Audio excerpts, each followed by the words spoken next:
عقلمند کسان حریم خان نارتھ کراچی بھارت میں حیدرآباد دکن سے 7 میل دور کولگندہ نامی ایک شہر ہے جہاں ایک کسان اپنے کھیتوں میں بیج بو رہا تھا۔ صبح کا وقت تھا۔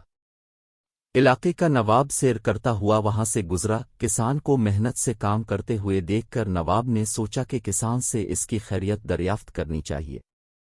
وہ گھوڑے سے اترا اور کھیت کے کنارے پہنچ کر کسان سے پوچھا، کیوں بھائی، کھیتی باڑی میں تم اس قدر محنت کرتے ہو، کتنا کچھ کما لیتے ہو، کچھ فائدہ بھی ہوتا ہے نہیں؟ کسان نے سر الفاٹ الف اور نواب سے کہا، فائدہ کیا جناب، فصل کٹنے کے بعد اس کے 4 حصے کر لیتا ہوں۔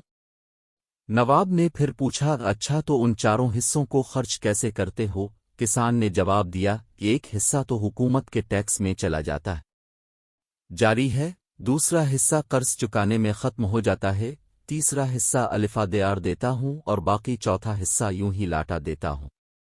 نواب کو کسان کی یہ عجیب و غریب باتیں سن کر بہت تعجب ہوا۔ حیرت سے پوچھا، تمہاری باتیں میری سمجھ میں نہیں آئیں، صاف صاف بتاؤ، تم قرض چکاتے بھی ہو اور دیتے بھی ہو، ایسا کون سا قرض ہے جو ہر فصل پر ادا کرتے ہو اور پھر بھی ختم نہیں ہوتا، اور وہ کون ہے جسے تم ہمیشہ قرض دیتے ہو اور پھر 1/4 رقم تم یوں ہی آڑا دیتے ہو؟ کسان نے جواب دیا، جناب، بات دراصل یہ ہے کہ میرے والد نے ایک ساہوکار سے رقم الفا دیار لی تھی۔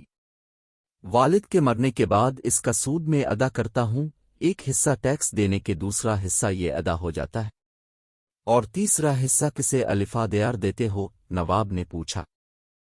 کسان نے کہا، یہ میں اپنے 2 لڑکوں پر خرچ کرتا ہوں تاکہ بڑھاپے میں وہ مجھ پر خرچ کرے۔